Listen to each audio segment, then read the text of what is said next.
Hello friends, स्वागत है आपका आप सबके पसंदीदा यूट्यूब चैनल लक्ष्य इंस्टीट्यूट ऑफ एक्सलेंस में। दोस्तों, अपन आज इंडियन पॉलिटी का एक तरीके से सारांश पढ़ रहे हैं। कम समय में छोटा सा वीडियो रहेगा, लेकिन इसको अपन लोगों ने नाम दिया है कि हमारे संविधान की विशेषता, यानी हमारे संविधान की क्या विशेषता है। देखिए, भारत का जो संविधान है दुनिया का सबसे बड़ा लिखित संविधान है। इसको हम लोगों ने बनाया तो अच्छे तरीके से है ही, लेकिन इसमें कुछ समावेश भी किए हम लोगों ने कि जैसे कि भारत का जो संविधान है विश्व के सभी लिखित संविधानों में से सबसे बड़ा संविधान है। यह एक अति व्यापक विस्तृत दस्तावेज है ना। मूलतः 1949 में संविधान का एक प्रस्ताव था, ठीक है, जिसके प्रस्तावना इसको शामिल किया है। हम लोग बोलते हैं कि 395 अनुच्छेद, 22 भाग और 8 अनुसूचियाँ थीं, ठीक है। इसको में 2019 को इसको बेस माना गया है, जिसमें लगभग 470 आपके अनुच्छेद हैं, 25 भाग हैं और 12 अनुसूचियाँ हैं। यानी एक विस्तृत संविधान है दुनिया का, क्या, हमारा भारत का संविधान, ठीक है। चलिए, यह इसकी विशेषताओं को अपन लगभग 10 भागों में बांटते हैं और उसको समझते हैं कि किस तरीके से इसको एक ये बड़ा या विशेष संविधान बनाता है। तो सबसे पहले नंबर देखना कि भारत का जो संविधान है ये निर्मित संविधान है। ये कहीं से ऐसा नहीं लिया है कि हम लोगों ने पूरा का पूरा लिया है। अब देखिए, कोई भी काम जब किया जाता है तो कुछ ना कुछ तो हम लोग कहीं से प्रेरणा लेके वो काम करते ही हैं, लेकिन इसमें जो बताया गया है कि ये एक निर्मित संविधान है। इसको बनाया है हमारी जो संविधान का निर्माण करने वाली संस्था थी, जिसको हम संविधान सभा के नाम से जानते हैं। इसने बाकायदा 2 साल 11 माह और 18 दिन का समय लेकर करोड़ों रुपए इस पर खर्च करके इस संविधान को बनाया है। कई लोगों की मेहनत लगी है, अलग अलग तरीके से हम लोगों ने कई समितियां बनाई किया, उस तरीके से हमारे संविधान का निर्माण हम लोगों ने किया है। इसलिए इसको हम लोग एक निर्मित संविधान बोलते हैं, इसकी विशेषता है, ठीक है। क्लियर है। ये अपन लोग यहाँ पर देख चुके हैं कि समय सीमा के भीतर संविधान सभा द्वारा तैयार किया गया था। यह किसी आपकी सुनिश्चित तिथि पर अपनाया गया है, ये आपको याद रखना है। सेकंड नंबर की जो इसकी विशेषता है वो बताती है कि इसमें प्रस्तावना का निहित होना। भारतीय संविधान में एक प्रस्तावना शामिल है जो राष्ट्र के मूल दर्शन, उद्देश्यों, सत्ता को रेखांकित करती है, जिसमें न्याय, स्वतंत्रता, समानता और बंधुत्व की भावना दी गई है। प्रस्तावना के लिए एक वीडियो में बना चुका हूँ, आप लोग देखना कि हमारी प्रस्तावना में जो है वो बताया गया है कि हम भारत के लोग से उसको शुरू किया गया है, यानी ये संविधान जो है वो सब हमारा है।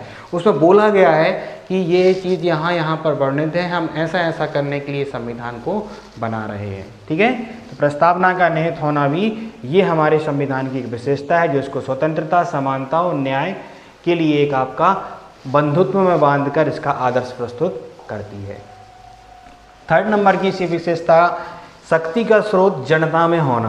भारतीय संविधान में शक्ति का अंतिम स्रोत जनता है, जो लोकतांत्रिक गणराज्य के सिद्धांतों को दर्शाती है। यानी हमारा जो संविधान है वो संविधान ऐसा नहीं है कि एक तरीके से राजशाही के तौर पर चलता रहे।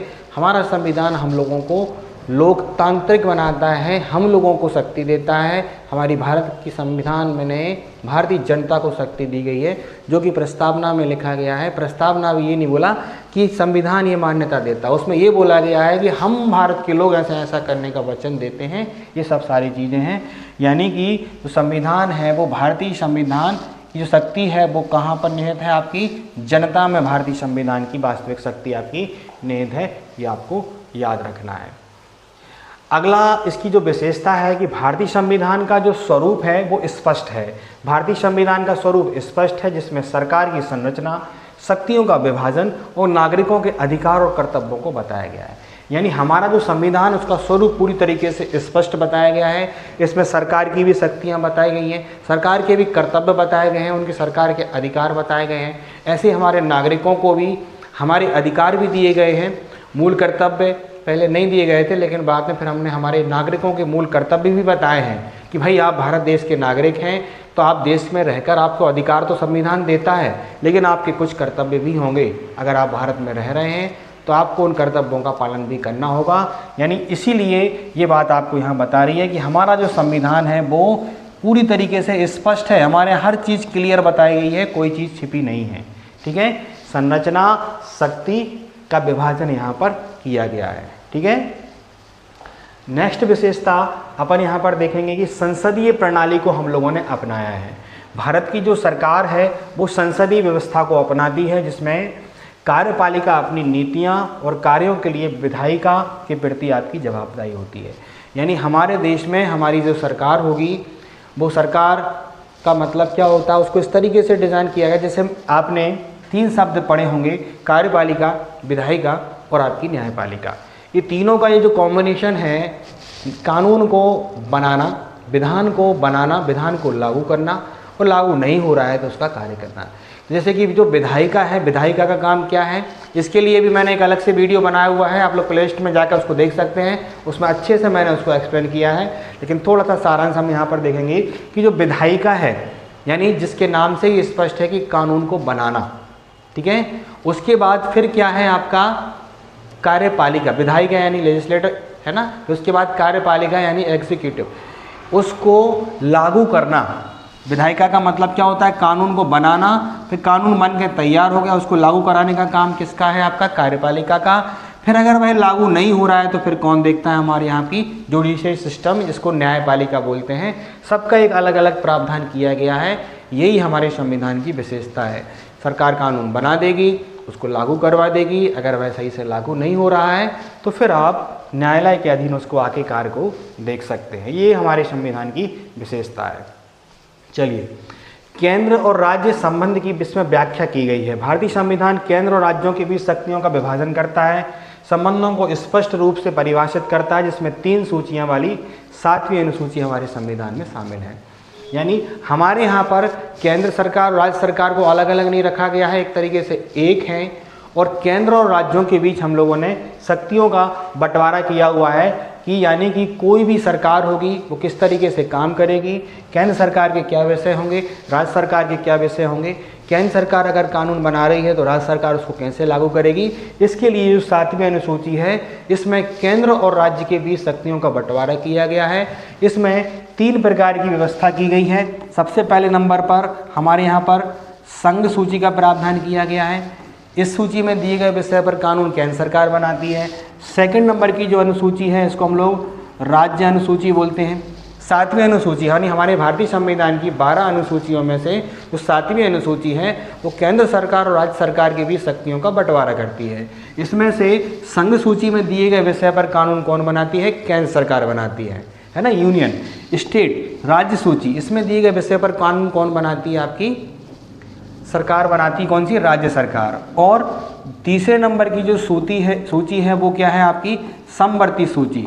समवर्ती सूची में दिए गए विषय पर कानून कौन बनाती है, केंद्र सरकार और राज्य सरकार दोनों बनाती हैं।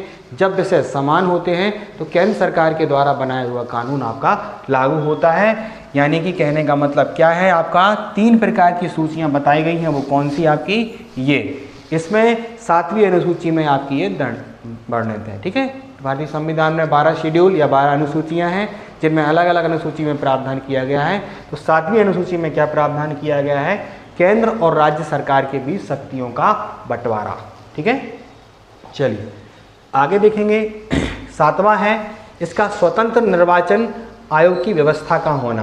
भारतीय संविधान एक महत्वपूर्ण निर्वाचन आयोग की स्थापना करता है, इसके प्रावधान करता है, जो देश में निष्पक्ष और स्वतंत्र चुनाव सुनिश्चित करेगा। यानी हमारे देश में एक अलग से हमारा खुद का एक निर्वाचन आयोग है, जो हमारे देश में न्यायिक व्यवस्था को अपनाते हुए, यानी न्यायालय का सहारा लेते हुए हमारे देश में निष्पक्ष चुनाव कराता है ना। केंद्र सरकार और राज्य सरकार 2 प्रकार के चुनाव हमारे यहाँ पर होते हैं, बड़े स्तर पे, और फिर तीसरे स्तर पर जो 73वें और 74वें संविधान संशोधन अधिनियम के अंतर्गत हमारे क्षेत्र में स्थानीय सरकारें, जिनको हम लोग नगरीय निकाय और ग्राम पंचायत के तौर पे जानते हैं, वो चुनाव भी चुनाव आयोग कराता है। यानी हमारे देश में किसी भी प्रकार का कोई भी चुनाव होगा वो कराने के लिए हमारा अपना खुद का चुनाव आयोग है। ये भी हमारे भारतीय संविधान की एक विशेषता है, ठीक है ना। चलिए आगे देखते हैं अपन इसकी अगली विशेषता कि समानता के सिद्धांत को धारण करना। भारतीय संविधान समानता के सिद्धांत को धारण करता है, जो सभी नागरिकों के लिए आपका समान बनाता है, ठीक है, ये आपको याद रखना है, और किसी प्रकार का भेदभाव को प्रतिबंधित नहीं करता, ठीक है। यानी भारत का जो संविधान है वो सबको समान बताता है, सब सारी चीज़ें बताता है, ठीक है। इसके लिए हमारे नागरिकों के लिए हमने मौलिक अधिकार दिए हुए हैं। क्लियर है।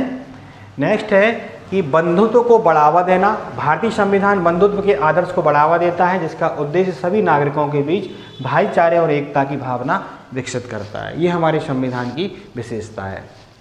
ठीक है। आगे इसमें बताया गया है कि भारतीय संविधान जो है भारत के राजनीतिक और भौगोलिक परिचय को स्पष्ट करता है। ठीक है। इसमें ये बातें बताई गई हैं कि राजनीतिक और भौगोलिक परिचय को स्पष्ट करना, इसकी संप्रभुता, समाजवादी, धर्मनिरपेक्ष, लोकतांत्रिक स्वरूप को रूप में आपका ये पहचाना जाता है।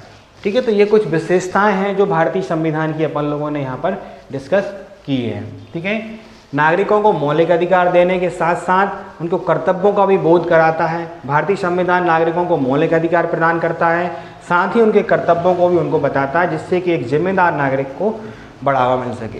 यानी हमारा संविधान हमें हमारे लिए अधिकार भी देता है, लेकिन साथ साथ उसके साथ साथ हमें अपने कर्तव्यों को भी बताता है कि भाई आपके कुछ कर्तव्य भी हैं। देश में आप रह रहे हैं, ठीक है, देश के आप अधिकारों का भी आप उपयोग करिए, लेकिन इसके साथ साथ आप क्या करेंगे, अपने कुछ कर्तव्य होंगे जिनको भी आपको अच्छी तरीके से याद रखना होगा। क्लियर है ना ये।